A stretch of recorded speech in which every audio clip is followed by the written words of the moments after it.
Listos. Hola, hola, nuevamente Mar Candela, activista por los derechos humanos con énfasis en mujeres y niñas. Como lo prometí, estoy con una persona extraordinaria que no necesita presentación. Él es el señor Ricardo Silva. Mucho gusto de estar contigo. Periodista, escritor y líder de opinión. Qué alegría estar contigo. Estoy muy contento de vernos. Estamos en una seguidilla de programas hablando de las nuevas masculinidades, de las masculinidades tóxicas. Ajá. Y yo quiero saber a qué le suena el término masculinidad tóxica al señor Ricardo Silva. Pues me suena muy mal. Me suena una cosa que va envenenando a la manera como la sociedad convive. Me suena a hombres sordos y ciegos y violentos. No me gusta nada el término. ¿Ha tenido la oportunidad de relacionarse con ese tipo de hombres en su vida? Pues yo creería que sí, pero siempre he tenido amigos que me han creado una idea del mundo, yo creo que pequeña, porque yo nunca he tenido amigos que maltraten a sus parejas, por ejemplo, amigos que sean abusadores. Es que la gente se gusta, no me imagino usted con ese tipo de No, amistades. y no querría yo un amigo así ni... Por eso, para mí todo el tema feminista ha sido muy progresivo porque he tenido amigos que no me han dado la idea de que el mundo sea tan violento y he tenido una familia en la que la gente ha sido muy diferente a lo que cada vez me parece más claro es lo que está sucediendo. Entonces sí, el tema de las masculinidades tóxicas y de los hombres violentos me parece un hecho, me parece una realidad, me parece un problema urgente, pero sí es algo que por amigos no... Pero no conocidos, por empresas, casos cercanos, nunca ha tenido que ayudar a una mujer, un consejo de pronto por violencia psicológica. Es que la violencia no es solo física. Yo tengo muy buenas amigas y sí les he oído cuentos de maridos enloquecidos y digamos mi consejo, que nunca ha sido tan necesario, ha sido hay que salirse de ahí. Eso no es una relación posible, no es una pareja posible y es lo que ha sucedido. Usualmente sí he tenido amigas que han tenido parejas violentas o más que pegar, como psicológicamente, no sé si serán costosas, pues como, sí, gente que abusa psicológicamente, eso sí me ha pasado, aunque también debo decir que mis amigas, las mujeres de las que me he rodeado siempre han sido muy fuertes, es decir, de personas muy inteligentes, muy fuertes, que finalmente han estado bien, es decir, se han superado, si han tenido alguna pareja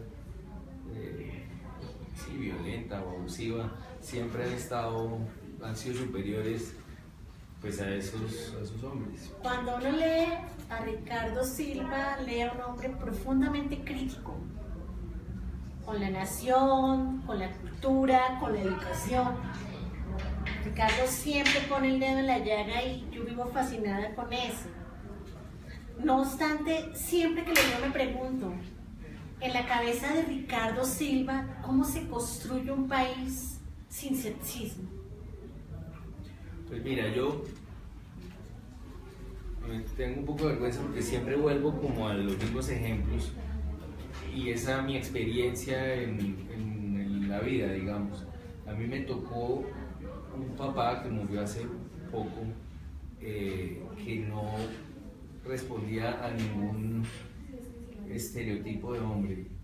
Es decir, él llegaba primero a la casa y era el que organizaba y era el que organizaba la comida y era, en fin, era como otra mamá. Y una mamá que desde siempre trabajó muy duro en cargos muy importantes y ni siquiera era que fueran roles invertidos o algo por el estilo. No fue ni siquiera algo acordado. No, eran dos personas muy particulares, muy buenas en sus trabajos, muy valiosas en sus trabajos, pero que ninguno tenía problema en hacer el trabajo que se supone tiene que hacer un papá o que se supone que tiene que hacer una mamá. Entonces, esa experiencia a mí creo que me ha sido muy beneficiosa, es decir, yo nunca he esperado de una mujer nada que no espere de un hombre y viceversa, como que no, yo creo que ha sido mucha suerte.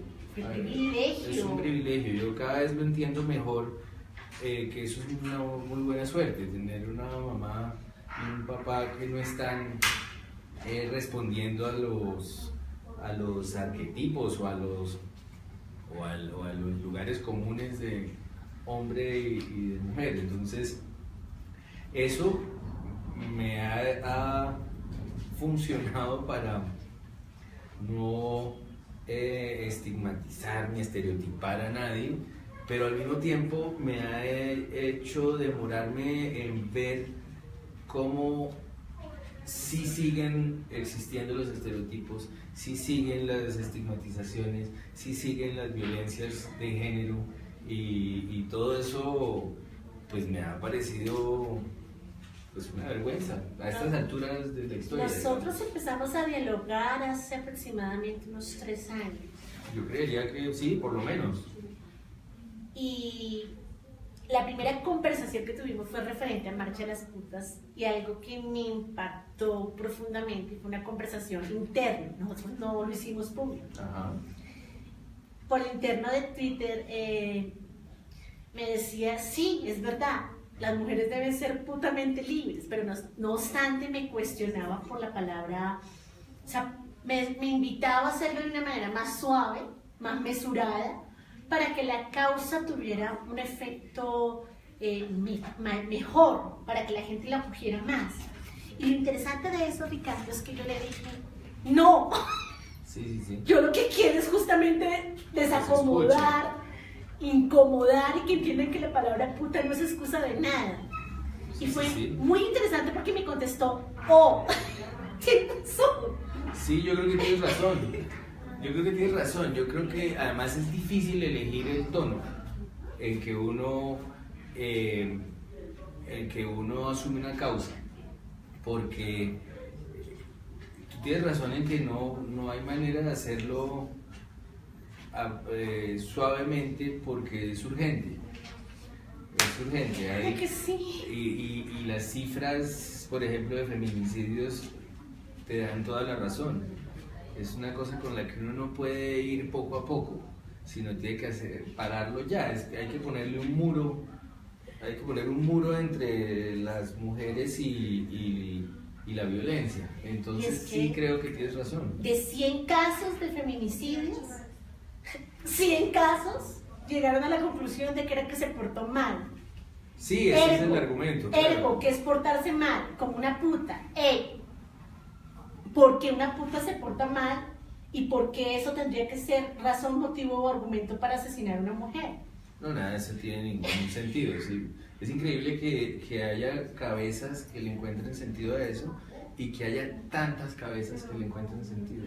Hombres y mujeres, porque hay que decirlo, existen mujeres que no están de acuerdo con que se le quite el poder a la palabra puta. Y es más, la semana pasada una mujer publicó un meme en alguna de mis tantas redes, o de sus redes, pero yo lo vi, que decía, no quiere que la llamen puta, pero se comporta como una. Ya. Sí, eso una mujer diciendo eso. A mí me impresiona porque, claro, uno, y más en estas épocas de redes, se conecta con una cantidad de gente que usualmente piensa semejante. Entonces pierde uno el contacto con un montón de personas que piensan eso. Porque a mí me parece insólito que a estas alturas del mundo alguien salga con eso, con esa frase tan ridícula.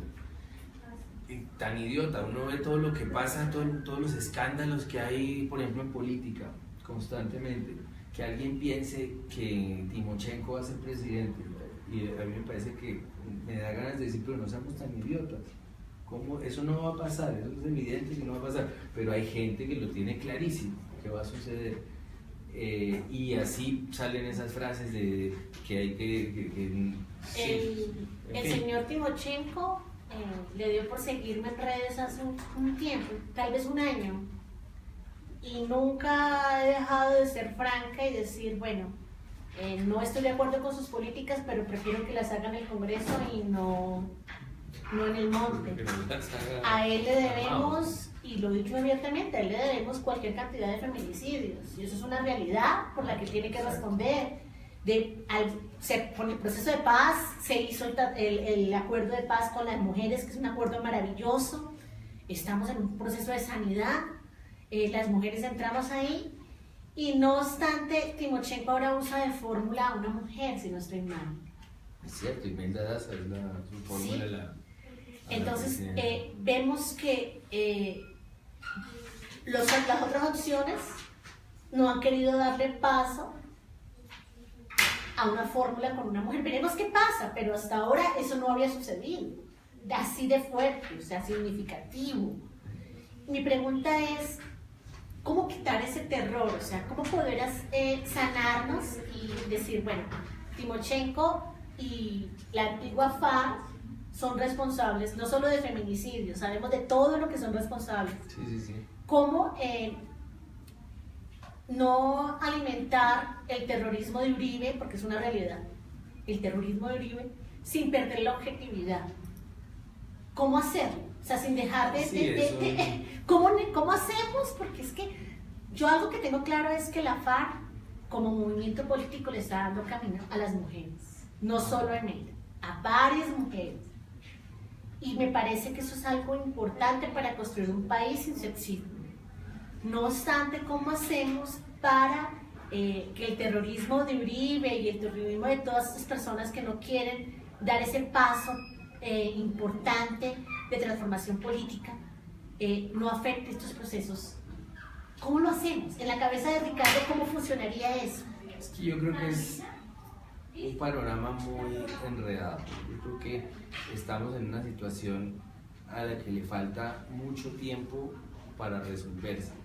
Por un lado están las FARC, que entendieron una cosa muy importante, y eso hay que reconocérselos, que era el fracaso de la política con armas. Eso es muy importante, ese desarme es muy importante. Pero me parece que en el siguiente paso les está faltando olfato político. Parece que uno no se puede seguir llamando las FARC. Estoy de acuerdo. Para arrancar. Segundo, ellos no han entendido que muy buena parte de Colombia los detesta, con razones muy poderosas. O sea, es un odio ganado a pulso. Sí. Entonces me parece que ese segundo paso hay que entenderlo. Ellos tienen que entender que están entrando a una sociedad que los padeció en masa, no solo la élite que ellos detestan, o estos políticos como Uribe o como Vargas Lleras. No solo ellos los detesta la gente de a pie. Hombres y mujeres. Hombres y mujeres. Va más allá de un tema de género. Totalmente, las mujeres tienen miles de razones para detestar a las FARC y a los paramilitares y a los actores del conflicto, porque han convertido a la mujer en uno de sus blancos favoritos, digamos. De hecho, Ricardo, yo como feminista a veces me cuestiono si las FARC honestamente quieren darle poder a las mujeres o nos están usando como un parapeto político. Es una Eso posibilidad. a mí me cuestiona profundamente. Pero a mí sí me parece que ellos tienen que dar unas muestras inteligentes, como fue inteligente desarmarse, ahora desarmar su lenguaje, tratar de entrar a una sociedad que tiene unas particularidades que mal que bien se ha partido el lomo todos los colombianos trabajando en trabajos injustos, duros, pero lo han hecho pues a pulso y que llegue unos políticos nuevos que estaban armados, que hicieron tanto daño. Ellos tienen que saber entrar, saber ir poco a poco, no en el sentido que hablamos los dos sobre cómo se debe entrar a hablar, sino aquí ellos son victimarios que tienen que entrar a dialogar, a seguir pidiendo perdón, seguir hablando con sus víctimas. Esto es un proceso al que le falta muchísimo tiempo, me parece. Pero es importante también que tengamos en cuenta que si bien la FARC da la sensación a algunas mujeres, a mí me cuestionan, de que nos están usando como parapeto político, no menos que lo ha hecho el señor Uribe. El señor Uribe ha usado mujeres como parapeto político. Y en los partidos nos usan como parapeto político. ¿Cómo hacer para que la mujer en Colombia no sea un escalón o un tema? O sea, seamos usadas por los partidos, porque eso es lo que somos. Por ejemplo, los edilatos, cuando los partidos necesitan urgente llenar las cuotas de mujeres, he visto, no voy a dar nombres, pero he visto líderes políticos no famosos, pero supongo que han aprendido de los que son famosos, como, ay, miremos a ver si mi hermana quiere ser edil. La niña que no sabe de política, que se la pasa viendo revistas, novelas, limándose las uñas, con escasamente graduada de la universidad, y van y le dicen, ¿quieres ser edil? ¿Quiere? Y le montan la campaña, y le montan todo el tema, y pueda que no llegue, pero cumplieron con la cuota de mujeres en el partido. ¿Cómo hacemos para que esto cambie? Para que realmente las mujeres seamos activas políticas y no parapetos políticos. Sí, es que con todo este panorama, con las FARC entrando, también necesitamos que así como el discurso de las FARC deje de ser tan viejo, el discurso de los políticos que los están recibiendo o rechazando en la democracia sea menos viejo. Estamos hablando de Álvaro Uribe desde el año 82, de Andrés Pastrana desde el año 82, de todos estos políticos, de Santos, de Vargas Lleras. Yo creo que es una generación que está en mora de retirarse y de dejar en paz al país para que toda la generación que viene, que a mí me parece que es más sensata, más consciente o más segura de la idea de la igualdad, pues entre a funcionar. Esto no significa que la generación que viene después de Vargas Lleras o la que sigue no tenga aprendidos vicios de las anteriores. O que no cometan errores. No cometan errores, pero yo creo que ya fue bueno, ya fue bueno con los Pastrana y con los Uribes y con César Gaviria y con toda esta generación que yo creo que ya hizo lo que hizo. Fue una generación llena de paramilitares y de guerrilla y de violencia, y creo que lo que mejor puede pasar con ellos es el reconocimiento de que es hora de irse. Ricardo, ¿a usted cómo le suena o a qué le suena o qué significa la palabra matria? Pues es la primera vez que la escucho y supongo que es una madre en vez de un padre, como país, como hogar, como lugar en el que uno nació.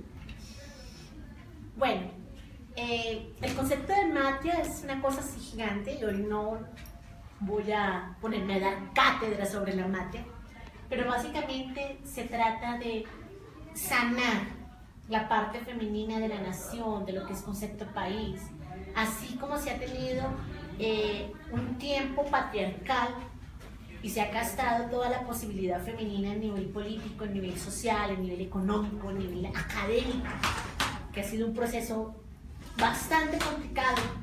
De hecho, soy privilegiada de estar sentada acá con usted. Muchas mujeres aún alrededor del mundo no pueden discutir con un hombre un tema intelectual. En Colombia no, obviamente, pero en alguna parte del planeta hay mujeres prohibidas de sentarse al lado de un intelectual a debatir. En muchos países, sí, claro. Entonces la pregunta es cómo levantar esa matria, no para levantar un matriarcado encima de los hombres, no, porque el feminismo no busca que las mujeres tengan poder sobre los hombres, sino poder sobre sí mismas. El asunto es que sí urge levantar una máquina. Hagamos cuenta de la doble cara de la misma moneda. Así como los hombres han tenido la posibilidad política, social y cultural para hacer nación, como quiera que quiera que sea nación, los hombres lo han hecho. Nosotras también necesitamos ya levantar la otra cara de la moneda. ¿Cómo lo hacemos? Pues yo no sé si está sucediendo y hay una cantidad de hombres que no lo han notado o que no se han enterado. No lo quieren notar. Y que no lo quieren notar. Pero yo creo que por eso hablaba de mi experiencia, de mi papá y de mi mamá. Esa es una generación anterior que ya estaba haciendo algo así. Hizo la tarea. Exacto, y yo creo que muchas de esa generación lo hicieron así, y creo que cada vez es más frecuente, sino que como pasa con Estados Unidos, que acaba eligiendo pues a un tipo como Trump, que parece un regreso violento a las peores épocas del mundo. Aquí todavía hay mucha fuerza de ese pensamiento y de esa violencia y de esa cosa pues machista. Está el movimiento machista casanareño pues por ahí funcionando, que para uno es un chiste y para otros es una realidad y para los demás es un horror, pero existe, es decir, eso existe, ese pensamiento existe, ese pensamiento mujeres participando. se siente acorralado, se siente agredido y reacciona con mucha violencia. Pero yo creo que cada vez eso es menor y creo que sí está creciendo. Sí tenemos esperanza. Yo creo que totalmente. Yo, como digo, yo pues he tenido una experiencia muy favorable y unas relaciones con las mujeres desde mi mamá hasta mi hija muy afortunadas y muy libres y muy pues de igual a igual desde siempre. Pero yo no creo que esa suerte que yo he tenido sea única. Yo creo que mucha gente la ha tenido y creo que si bien no era lo general, tiende a ir hacia allá. Pero fíjese que todavía vemos casos de violencia sí, las cifras son jóvenes, hombres de 21 años que volvieron a novias de 19 años. Sí, eso a mí me parece increíble. O sea, estamos hablando de personas del tercer milenio que sí, aún están replicando. No estamos hablando del macho de los años, no sé, 40 que sigue con el hábito enquistado. Estamos hablando de las generaciones frescas. Sí, ahora, una cosa que no hemos resuelto de ninguna manera es la desigualdad en términos generales, es decir, en términos de educación, por ejemplo. La desigualdad en educación en Colombia sigue siendo un hecho y que quizás es el peor de todos nuestros errores. Eso significa pues gente que no tiene los elementos para contener su violencia, gente que no tiene los elementos para tener las riendas de sí mismo, que es lo que a uno le tendría que dar la educación, las riendas de uno mismo, claro. La capacidad de contenerse, de agencia no agredir. Y agenda personal. Claro, y creo que eso sí nos ha estado faltando. Creo que hemos mejorado y las cifras lo probarían, es decir, hay mayor cobertura en educación, hay mayores esfuerzos, pero este es un país de 50 millones de personas y sigue creciendo y es realmente muy difícil y muy lento lo que uno querría que fuera. ¿Qué piensa Ricardo Silva de la iniciativa de las mujeres como una iniciativa nacional que dijéramos todas vamos a capacitarnos en defensa personal? Me parecería que está respondiendo a los hechos, que está respondiendo a las cifras. Lo que hablábamos de feminicidio es una vergüenza para la humanidad en Colombia. Las cifras, si no estoy mal, estamos en cerca de 800 al año, lo cual es un fracaso de la humanidad, y me parecería lo que acabas de decir, la necesidad de aprender defensa personal un fracaso de la sociedad total, que no hayamos conseguido que entre la sociedad y entre los hombres y las mujeres exista un muro invisible que impida que haya violencia. Eso me parece un fracaso total. Yo he hecho el llamado masivo todo el tiempo y ojalá fuera, no sé, una Demi Moore o una Madonna para poder hacer el llamado a nivel internacional, para que todas aprendamos defensa personal. Y no pocas personas me han dicho que si estoy llamando a una autodefensa femenina. Yo creo en el derecho legítimo a la defensa personal, no creo en ir a atacar a los hombres porque sí.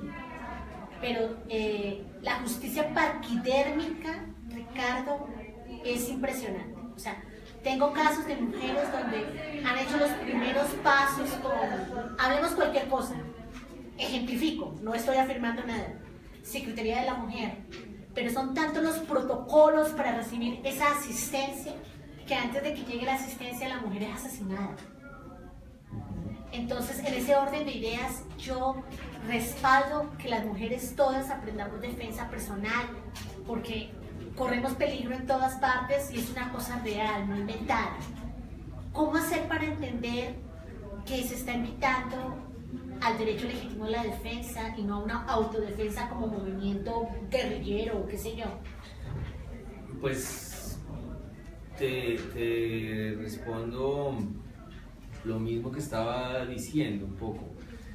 Yo creo que tú tienes razón en que es un hecho que la violencia contra las mujeres no se ha disminuido, sino que además da la ilusión o da la impresión, o las cifras dejan claro que crece y que es apremiante y que esto es urgente y que probablemente tendríamos que volverlo un tema central, por ejemplo, de la campaña presidencial. ¿Y no lo han ¿Cómo hecho? vamos a hacer para que no maten a las mujeres? Así de fácil. Pero es que me parece que a pesar de que creo que tienes razón, que es urgente defenderse, me parece que hay un punto extra, y es que así como las mujeres siempre han asumido a los hombres, es decir, siempre han pensado los problemas de estos hombres, de nuestros hijos, de nuestros maridos, de nuestros hermanos, de nuestros amigos, son nuestros.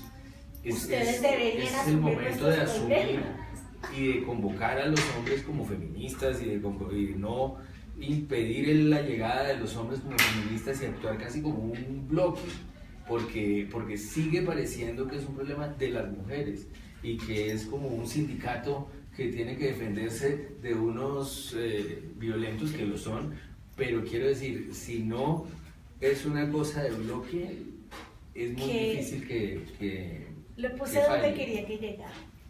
Los problemas de las mujeres también son problemas de los hombres. Pues son comunes. Y los machos violentos, asesinos, feminicidas, son muchos, pero no son todos. Por supuesto, y los machos y los abusadores son problemas de todos, porque están rompiendo, en términos muy simples, están rompiendo las reglas de todos. Y lo que yo quiero decir y compartir contigo, Ricardo, la tuteada salió. No, así es. Es que si los hombres no asumen la problemática de las mujeres tenemos todo el derecho de sindicalizarnos y volvernos un bloque. Es lo que ha tenido que pasar, digamos. Si no contamos con ustedes, vamos a tener que empezar a unirnos y aprender defensa personal y hacer campañas agresivas y empezar a ir más allá del tema de que esto no es una guerra entre hombres y mujeres, que eso ya está recalentado. Eso está recalentado, pero sí es cierto que es un problema urgente y al que hay que parársele enfrente. No es un problema menor de la sociedad, sino quizás es un problema más hondo, porque es la violencia diaria y la violencia que está formándonos a todos. Entonces, yo estoy de acuerdo.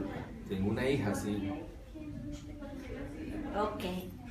Sería fascinante que cuando esa niña fuera una mujer de 18 o 20 años, no estuviéramos hablando de esto.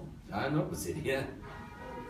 Tiene que ser, no porque lo contrario es un desangre lo que está pasando, es que es un exterminio. Y Y yo estoy totalmente de acuerdo. Esto, si por ahora es un bloque de mujeres, o si bien no son todas, por ahora eso tiene que volverse un bloque de todos. Sí. Tiene que volverse un sindicato de todos. Sí, el asunto es que hay mujeres en contra del feminismo. Yo no creo que entiendan bien de qué están hablando, porque lo que está pidiendo el feminismo, o alguien que está en contra del feminismo no está entendiendo el tema, porque el tema es primero de igualdad, que es a lo que aspira cualquier sociedad, a que no haya nadie por encima ni por debajo de nadie. Entonces ya de entrada, el que no crea en eso no cree en la convivencia, no cree en la sociedad como un proyecto y un propósito común, y está pues viviendo por encima incluso de la ley. Entonces ¿Y usted se considera un hombre feminista? Pues yo creo que sí, yo quería que me recibieran. No me atrevo a meterme a la brava porque entiendo cuando a las mujeres les molesta que los hombres asuman el liderazgo y la voz del tema, pero sí quisiera que me recibieran como el ciclismo, el término es un gregario, como alguien que ayuda a que alguien gane la etapa. Eso a mí me gustaría hacer parte del equipo, digamos, sin caer en la trampa de la condescendencia o de asumir la voz del grupo, pero sí me parece que es fundamental, básicamente porque creo que nadie está por encima de nadie en general, pero segundo, porque creo que el mundo es muy violento con las mujeres.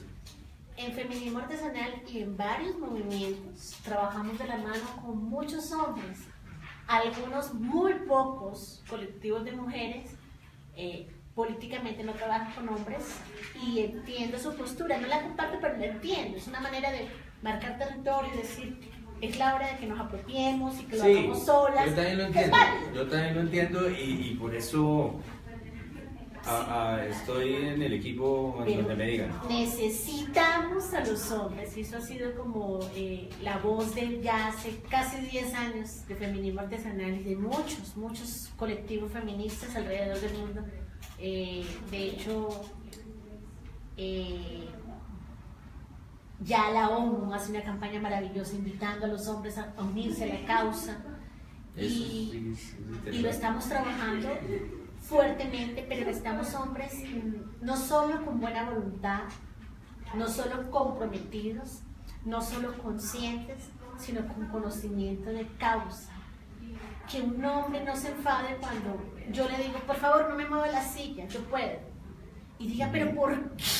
Si eso es un detalle, una atención, que ese hombre entienda que detrás de ese detalle, de esa atención, hay una historia que a nosotras nos sometió a meternos en un molde como doncellas, princesitas, damitas, y que ese acto a nosotras sí nos afrenta, porque detrás de eso hay una cantidad de historias. Sí, yo entiendo, eso es una cosa que es hasta cierto punto difícil, pero no debería ser, y es el mismo caso de los piropos, que con razón ofenden a tantas personas, pero que no debería preocupar tanto a los hombres, digamos, que dicen, pero entonces ya no va a poder decir nada, ya no va a poder hacer nada, ya no va a poder correr una silla, no va a poder... Eso es una bobada, porque realmente lo que está pidiendo alguien es que no sean abusivos, es decir, que si uno no conoce a alguien, uno no le puede lanzar nada, gritar por la calle, decirle nada a alguien que no conoce, a alguien con el que no ha tenido una relación, una amistad, nada por el estilo. Y la ternura debe resignificarse, y el cortejo también. Yo no creo que haya nada que sea malo que me rueden la silla, pero entremos en un tema de conciencia, entendamos qué hay detrás de eso y en qué intimidad lo vamos a hacer. Exacto, es que es muy diferente de ser un amigo íntimo, una persona cercana, a ser una persona que no conoce a otra y empezarle a gritar cosas o decir cosas. Necesitamos eso es un abuso, esos hombres conscientes. Pero eso no debería ser un problema para nadie. A mí me encanta que me alcen los paquetes, obvio. ¿A qué mujer no le gusta también que le alcen? ¡Claro! Es que eso está bien. Sí. El asunto es qué hay detrás replantearlo. Esos hombres feministas, Ricardo, tienen que se lo voy a decir a usted, pero hay que decirlo a todas y todos, leer un poquito más, Sí, documentarse un poquito más. Pero mire, es casi lo mismo que ser inteligente, que es realmente uno no va por la calle y le grita a una persona, porque es que eso no tiene sentido, eso es una estupidez, básicamente es una estupidez.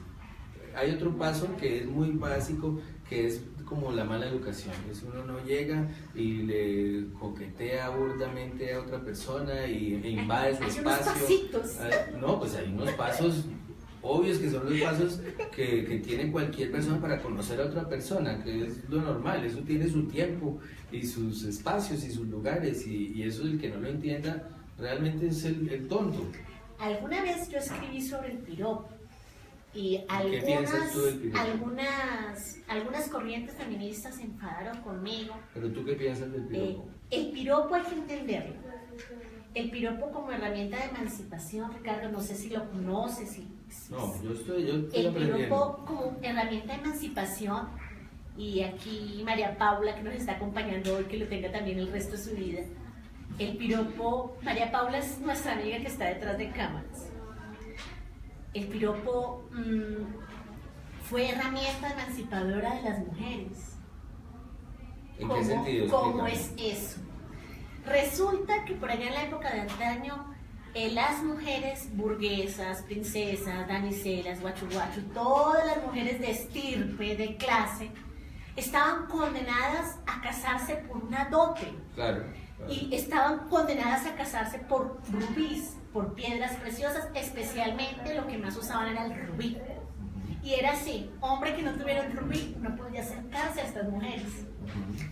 Y los hombres de clases sencillas, que no tenían dinero ni para rubíes, ni para dotes, ni para cumplir con todos los requisitos de la época, inventaron el piropo como una piedra poética.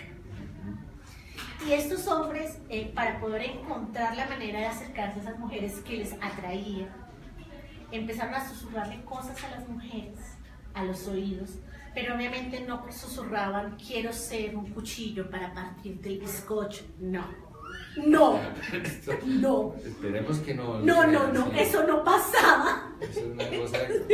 Eso no pasaba.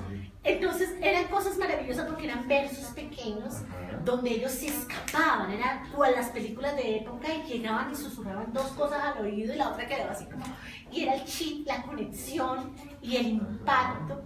Y la mujer de estirpe, de clase, se sentía un poco liberada de no sentirse comprada, de sentir que había una cercanía con el hombre de una manera diferente a todo el protocolo, las joyas, sí, la cena, las familias. Ya. Y estas mujeres empezaron a volarse con esos hombres de clases medias, y la parte amorosa empezó a liberarse, y las mujeres empezaron a tener dominio sobre su propia vida amatoria. Claro. El piropo fue una herramienta emancipadora para esas mujeres que eran obligadas a casarse por intereses económicos. Y son cosas que nos quieren, algunos movimientos no quieren hablar de eso. Tú propones que los hombres echen piropo, yo no propongo nada, pero hay que ser justos con la historia.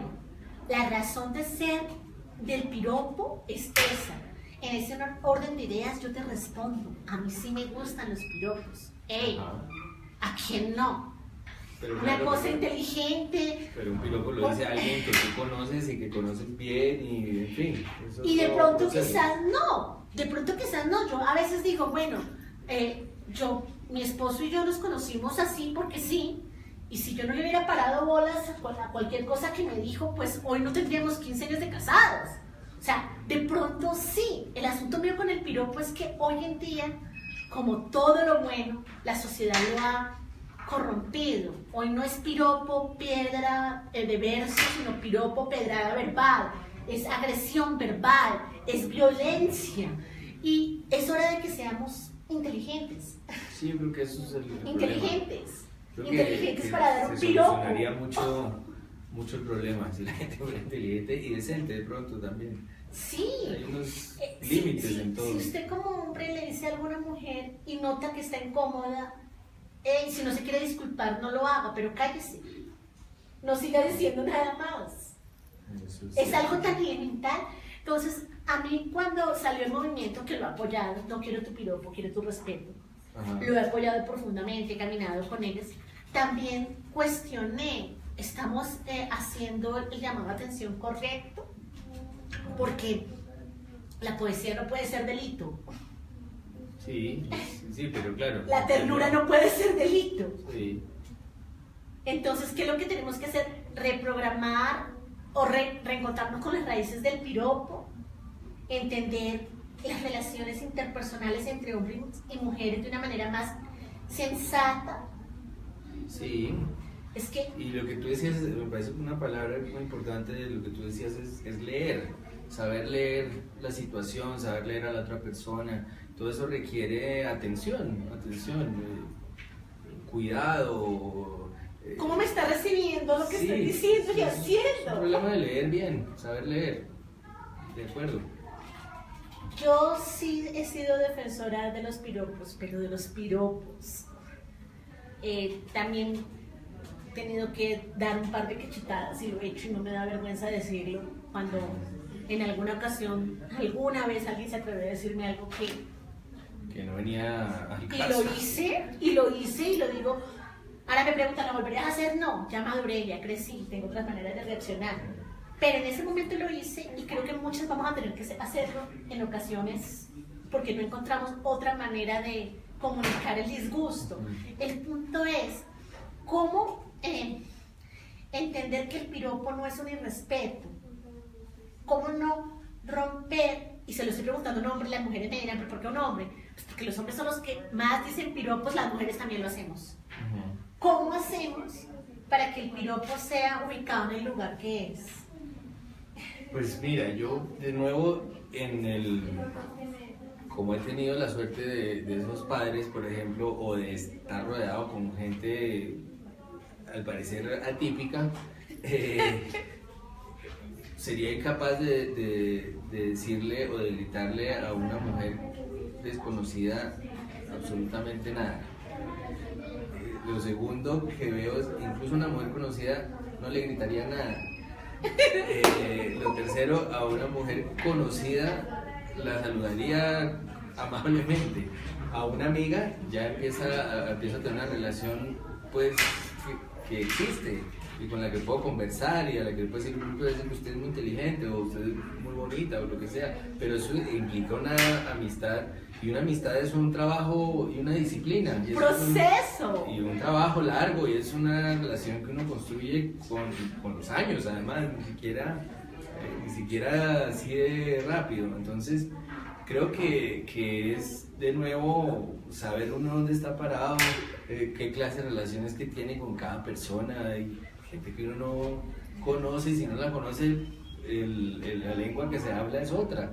Es una lengua de intercambio. ¿Cómo hace Ricardo? ¿Cómo le va? ¿Cómo está? ¿Cómo hace Ricardo cuando la mujer está muy linda o en palabras coloquiales muy buena y los ojos le saltan? Es que es humano, es persona. ¿Cómo hace para manejar ese tema? Porque los hombres siempre argumentan, pero es que yo soy piel, es que yo soy hormonas, es que yo soy hombre. Pues es que yo tengo muy buena suerte porque yo, por ejemplo, estoy muy bien casado y llevo mucho tiempo con mi esposa. Y pues ahí no hay ningún problema con lanzar piropos. Y es un matrimonio muy feliz. Pero ella se disgusta si se admira otra belleza. Yo no creo. Ahora, yo también creo que cuando uno está casado, y creo que va a sonar un poco godo de pronto, cuando uno está casado, hay unas palabras, y yo he aprendido con mi esposa, hay unas palabras que uno reserva para su matrimonio, que son de su matrimonio y de su relación y de su pareja, y que es la lengua que ha construido con su pareja y que la hace justamente en pareja. Es una lengua que se habla entre los dos. Entonces, pues obviamente mis amigas son sus amigas y uno sin ningún problema puede decir, cómo está de bonita, cómo está de bien, cómo está de... no sé, lo que sea. Entonces no entra como en otra dimensión la situación. Yo no tengo el temperamento, el hecho de que estemos aquí, estemos hablando, no significa que ninguno de los dos no sea tímido, por ejemplo. ¿Cierto? Yo no tengo el temperamento de andarle diciendo a la gente, oiga, cómo está de buena, cómo está de bonita, jamás lo he tenido, nunca. Entonces, mi manera de acercarme y de elogiar a las mujeres y a los hombres y a las personas siempre es otra, es más cuidadosa de pronto, menos abrupta, menos evidente, no me suena a Ricardo Silva a bolo, me suena a monógamo. Probablemente, eso está absolutamente válido en el sistema cultural y demás. Y los debates de poligamia además se han dado acá en otros espacios que es absolutamente válido. Sí, yo no tengo problema con la forma de vida que cada quien escoja. Estoy diciendo cómo ha sido mi experiencia. Sí, sino que lo hago porque necesito contextualizar y no me parece... A mí no me parece que la monogamia es un tema de conservadores o liberales, es un tema ya de afectividad personal. De forma de ser, yo creo, o de cómo se le van dando las cosas en la vida, ¿no? Sí, no obstante, hablando ya que me di cuenta que es un hombre que profesa monogamia, ¿cierto? Porque ya me di cuenta. Sin duda. ¿Qué haríamos para que la sociedad en pleno no justificara una conducta o una relación polígama como excusa para violentar y asesinar mujeres? Porque a los hombres polígamos nadie los mata por polígamos. Yo tuve 3 mujeres y amé a 3 mujeres y a todas las amé por igual, hijos por todo lado, no hubo ningún problema. Pero si es la mujer la que tiene 3 hijos y cada uno de un papá diferente, etcétera, una vida igual de polígama, igual de compleja efectivamente, si ella amanece asesinada, ella se lo buscó.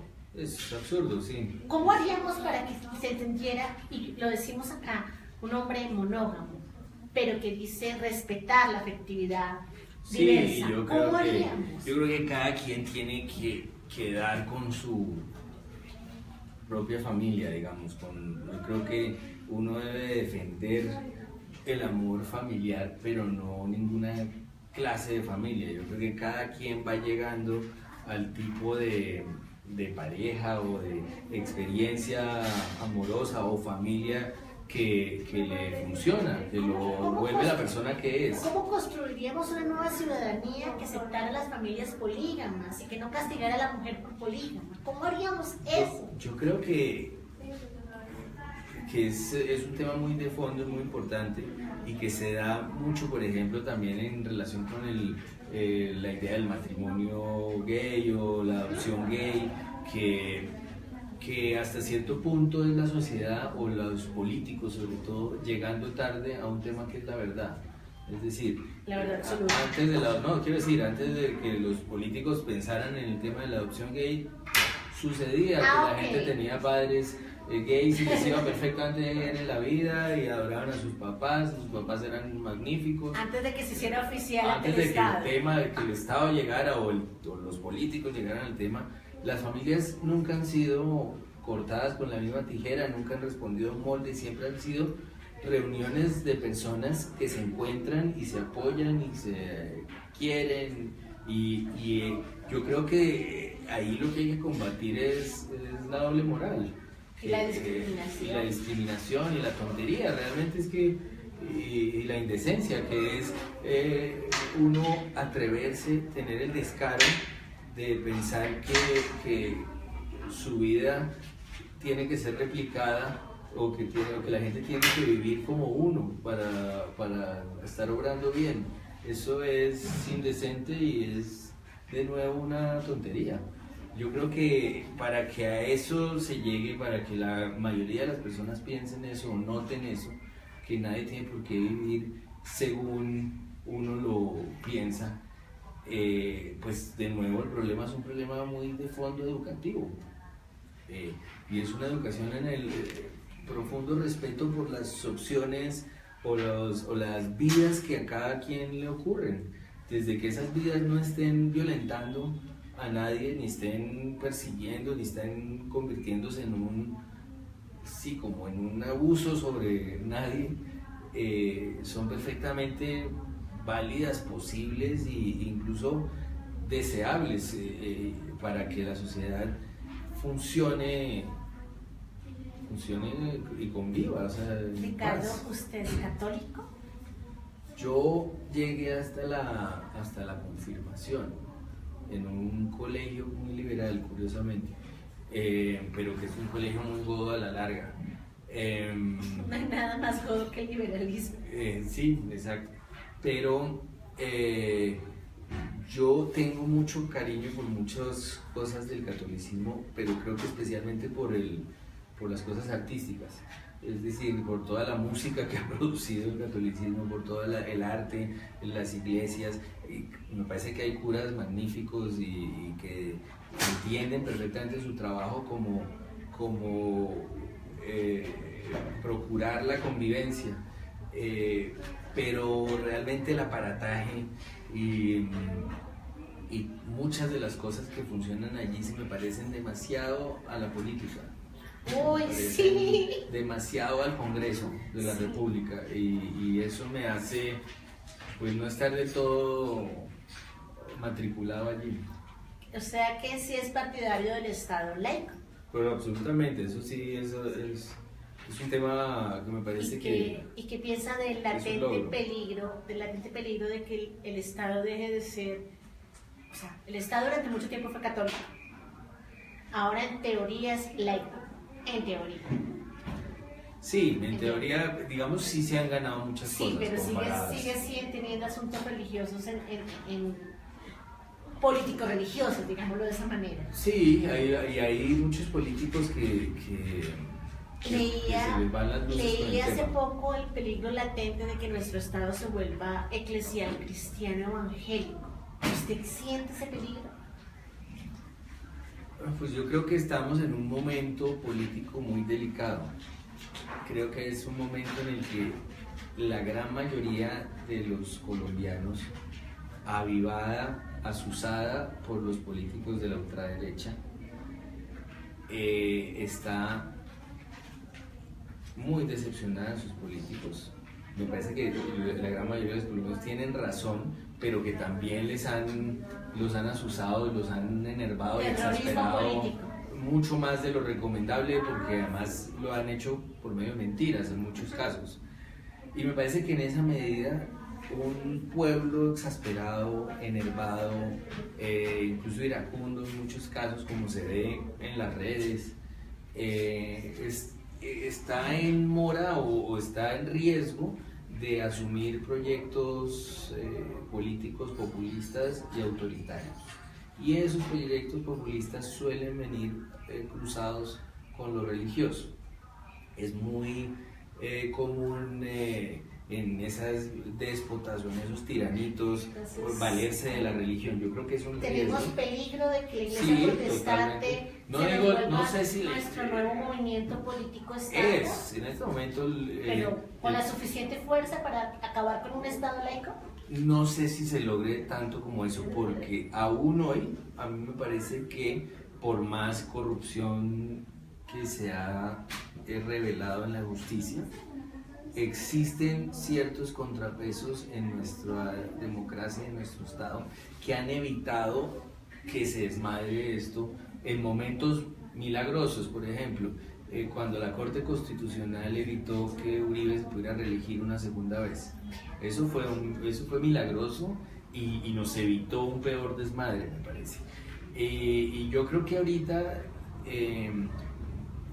si por ejemplo volviera al poder la derecha, no la derecha centro ni la derecha mezclada, ultraderecha. Sí, la ultraderecha desbordada, yo creo que tendríamos que ver si los contrapesos vuelvan a funcionar. Yo creo que esa sería nuestra esperanza, que haya todavía algo de independencia en las ramas, que para eso existen. Voy a dar unos nombres y voy a esculcar en la cabeza de Ricardo Silva que le inspiran esos nombres. Paloma Valencia.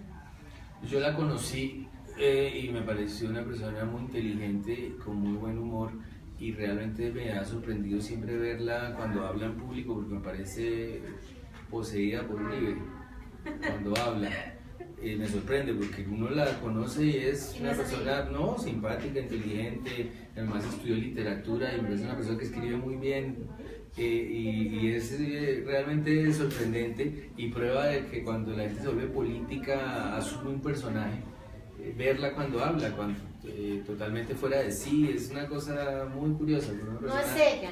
No, no me parece. No es ella cuando está en la puesta de escena política. Eso pasa mucho con los políticos, son muy comunes y corrientes en vivo y hasta amables, inteligentes, como me pareció Paloma Valencia, y luego en público parecen su personaje en Sábados Felices, una cosa muy Clara extraña. López. Clara López me parece una persona muy inteligente, pero me parece que es también producto de estos años de política, de estos últimos 30, 40 años, que han sido tan erráticos y que han producido políticos avergonzados de sus partidos constantemente. Ella arranca como liberal, después resulta como en la izquierda, en el polo, luego en su propio movimiento, como todos los políticos hoy en día. Me parece que es... ¿Es una farsa lo de los propios movimientos? A mí sí me parece que todos, y también un mal síntoma de la situación en la que estamos, que nadie asuma la historia, es decir, todos esos tipos de la U o de Cambio Radical realmente son del Partido Liberal y no lo están asumiendo y están haciéndonos creer que son otros. Angélica Lozano. Me parece extraordinaria, una persona extraordinaria y una representante extraordinaria. Atiquigua.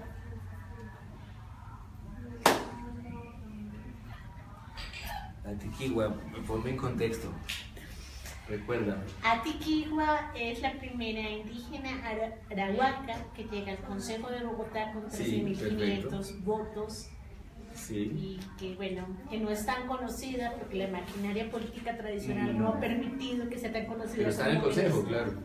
Ha estado en el Consejo, ahorita no está, pero sigue dando la pelea por lo que ella considera vital, que es recuperar los derechos de la tierra.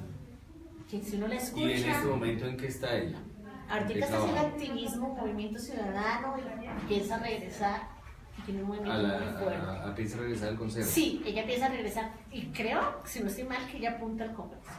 Al Congreso. Pero son mujeres que la maquinaria no ha permitido visibilizar. Y es que en esas campañas del Congreso y del Consejo siempre es abrumador la cantidad de personas que se lanzan, los que llegan que no deberían llegar, los que perecen pero están fuera del radar de los medios. De los medios no se enteraron, ella merecía, merecido, sigue trabajando. Pues voy a estar más pendiente de lo que ella para diga. Que la pueda conocer. Acá no se le está haciendo campaña política. No, me parece interesante porque es que realmente lo que necesitamos es esos nombres nuevos y esas voces nuevas y escucharlas, me parece. Armando Benedetti. Armando Benedetti me parece un tipo con el que uno coincide en ciertos temas como liberales. Y eso es lo que hace difícil notar que ha estado dando tumbos toda su carrera política, porque es un tipo que defiende causas liberales con mucha vehemencia y eso se le agradece siempre. Semejante el caso de Roy Barreras, que uno lo ve defendiendo la paz y defendiendo las causas liberales, y eso es de agradecer, pero son políticos dando tumbos y eso lo... ¿Tibieza? Sí, termina eso, pasan de un movimiento al otro y del otro al otro. Tal vez en el caso de Benedetti ha sido menos evidente que en el caso de Barreras. Claudia López. A mí me encanta Claudia López, me parece brillante, me parece preparada, me parece que es articulada como muy pocos políticos en el país, es capaz de sostener con propuestas, discursos muy complejos y de encarar a muchos políticos muy violentos sin titubear. Realmente no puedo sino decir cosas Vargas Lleras. buenas. Vargas Lleras me parece un candidato que encarna el país político de los, por lo menos, últimos 80 años. Parece que si estamos buscando a alguien que encarne el país que hemos con un nuevo hombre tenido, ese no es. Pues ese no es un nuevo, Una nueva masculinidad, una nueva manera de vivir la masculinidad. no sé, porque pasa lo mismo que con Paloma Valencia. Es un tipo que yo lo he conocido, por ejemplo. No conocido a fondo, sino pero sí. lo he visto en un par de ocasiones, digamos. Y es una persona menos parecida o sea, no se parece tanto a la persona que uno le llega por los medios, que es francamente... ¿Es diferente el personaje político que la persona? Sí, es un tipo menos, ¿cómo diría? Encarna menos eso tan aburridor, como esa política. Cuando uno ya lo oye hablar o lo ve en acción política, a mí me parece muy decepcionante también, como una cosa muy vieja, de política vieja. No nos puede ayudar a construir una nueva Yo ciudad. veo difícil que él sea un candidato renovador, por supuesto, porque ha encarnado, lleva 40 años en el Estado y el resultado es esto. Entonces yo no lo veo como una opción renovadora. Ahora, habría que ver en qué situación vamos a estar dentro de 6 meses, a ver él cómo encaja en ese mundo. Me parece que además cometió el error de su vida yéndose al lado derechoso del espectro y tratando de apropiarse del discurso del no en el plebiscito y todo eso. Me parece que cometió el error de su vida. Y no sé hasta qué punto le vaya a funcionar y no sé si lo calcularon bien, pero tampoco quiero caer en la trampa de convertirlo en el coco y en la cosa a la que le debemos temer, porque me parece que esa es justamente la estrategia a la que recurren los políticos, es a que todos nos temamos a todos desconfiemos de todos y se corte la manera de hablar. Petro me parece que hace mucha falta en el Senado. Me parece que era realmente vital en el Senado. Y me parece que en la alcaldía le faltó comprender que no estaba allí para debatir, sino para hacer política de la mejor de las maneras, que era transformando la sociedad. Me parece que se le da mucho palo y se le teme también mucho por los mismos efectos que suceden con Vargas Lleras, porque hay una derecha que lo ha convertido casi como en un villano que va a venir a tomarse todo, a volver esto a Venezuela, que también me parece que es delirante pensarlo. Pero me parece un tipo muy inteligente. Yo nunca pues, he votado por él porque no, por ejemplo, creo que tengo razón de no haber votado con él para la alcaldía, porque he votado por él, porque me parece que no fue un alcalde bueno. Pero, por ejemplo, cuando lo inhabilitó Ordóñez, me pareció una infamia. Saltó la voz. Y claro, por supuesto, porque eso fue una infamia y siento que está sucediendo algo semejante ahora, como un intento de pararlo por las vías no democráticas, es investigándolo, llenándolo de demandas, llenándolo de... Santos. Solo digo una cosa más de Petro, que me entristece que reaccione como sus enemigos, que monte redes en Twitter y se porte como un Uribe de la izquierda porque tiene la oportunidad de portarse de otra manera. Entonces, Petro le suena a un Uribe de la izquierda. Es que yo no sé si ni siquiera son de izquierda o de derecha ya en este punto. Yo creo que todos montan un personaje convincente y fuerte y a la larga... Santos me parece que pudo, que hizo el proceso de paz. Es decir, yo creo que es sorprendente que lo haya hecho. Creo que hay que reconocerle esa paz imperfecta y que nos tiene en esta situación tan compleja, pero creo que eso tan complejo y tan enredado que tenemos ahora es mucho mejor que lo que teníamos, y creo que además es una persona que no inspira temor, y además eso yo se lo agradezco a esa presidencia.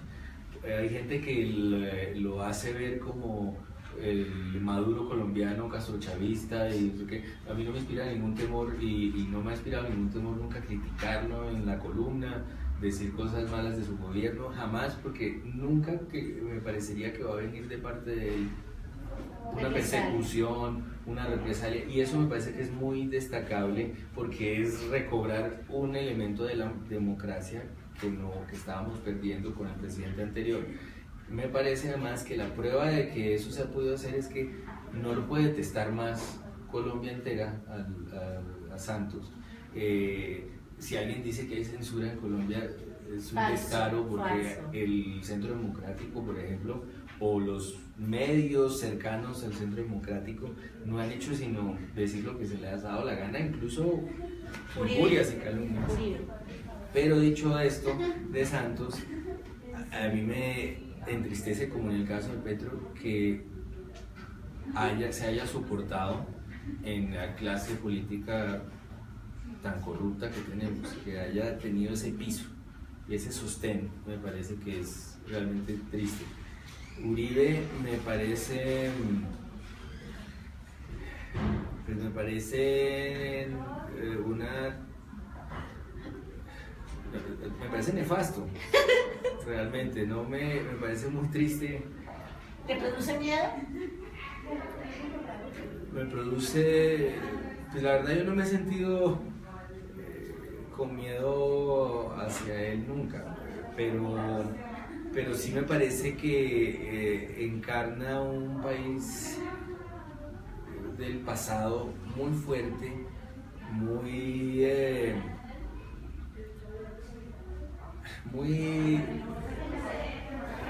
con el que es muy difícil llegar a una conversación tranquila. Me parece además que sí ha hecho muchísimo daño al país, con mucha disciplina además. Trabajar y trabajar y trabajar, y ha hecho mucho daño, me parece. ¿Ha trabajado mucho para hacer daño? Sí, yo sí creo que él ha puesto por encima sus intereses personales, por encima absolutamente de la gran mayoría del país, soportado por un país que le cree, que lo quiere, al que está engañando, y que eso, poner por encima los intereses personales del país, es lo que la gente llama corrupción. ¿Cuánto cree? O el diccionario lo llama así. ¿Cuánto cree que vamos a criticar, a cuestionar y a hablar sobre una presidenta colombiana? Pues yo creo que hemos tenido candidatas buenas. Yo creo que hojas de vida como la de Clara López, o la de Claudia López, o la de Marta Lucía Ramírez, son hojas de vida pues que son las mismas que las de Santos o las de Uribe. Yo creo que eso está muy claro. Creo que es cuestión de, en este momento con la política tan mediocre que tenemos, es cuestión de qué les sirve a los políticos que están en este momento peleando por el poder. Estamos entre los políticos de antes y unos políticos que están tratando de montar otra cosa, y hay que ver si Claudia López, por ejemplo, está en el lugar de la historia correcta que se necesita, pero creo que la gente no está pensando, no la gente, los políticos no están pensando, no les importaría desde que sirviera a sus propósitos. No sé el electorado qué tan avanzado está en este momento. Yo estoy rodeado de gente que le encanta a Claudia López, por ejemplo. Bueno, ya tenemos que ir buscando el cierre, y mi última pregunta, así con ansias de escuchar la respuesta de Ricardo Silva, es: ¿qué hacemos para una Bogotá y para una Colombia putamente libre? Pues yo creo que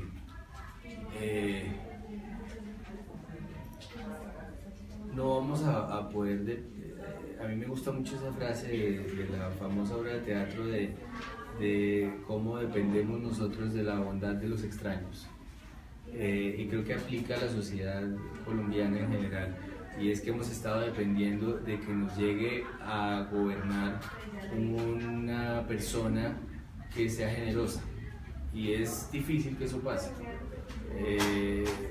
No podemos seguir dependiendo de quien llega como dependiendo de que nos resuelvan los problemas desde afuera y no nosotros cada uno por uno resolviendo el problema general. Yo creo que lo que necesitamos es que cada quien entienda que esto es problema de todos, ¿no? Es un lugar común, eso de que todos entendamos que esto es de todos, pero es un lugar común que nadie escucha, es una cosa que nadie entiende, que esto tiene que ser un problema de todos, el problema de los feminicidios, el problema de la corrupción. La corrupción es justamente los corruptos son gente que no entienden que se están robando a sí mismos, que esa es su propia plata. Entonces... Y yo creo que lo que necesitamos es una sociedad que entienda este país como un proyecto de todos, sí. Pero para eso necesitamos una educación orientada hacia allá. O sea que, si entendí bien, lo que necesitamos en la cabeza de Ricardo Silva es un proyecto educativo que haga que la ciudadanía se apropie de su país. Yo creo que tú lo dijiste afortunadamente bien y lo resumiste mucho mejor. ¿Sí? Sí, totalmente. Básicamente es eso. Yo creo que es un proyecto colectivo, lo que no se ha logrado. Gente, estoy feliz, de verdad, en Mujer y Sociedad, el programa de feminismo artesanal en asocio con Publimetro Colombia, con un hombre brillante. Ay, muchas gracias, gracias por la invitación. Y antes de irme quisiera leer algún comentario en Face, como para no dejarlo así en el aire. Comentarios que nos hayan dejado. Bueno, Gerardo Rosso dice: lo que está diciendo en este momento es muy cierto. Paula Andrea dice: magnífico invitado, Mar, felicidades. Paula Andrea también dice: la construcción de paz debe ser incluyente desde lo esencial y todos debemos apropiarnos del significado real de todo este proceso. Nada, encantada. Estamos el próximo martes otra vez en Mujer y Sociedad. Por lo pronto esto fue todo por hoy. Chao, chao.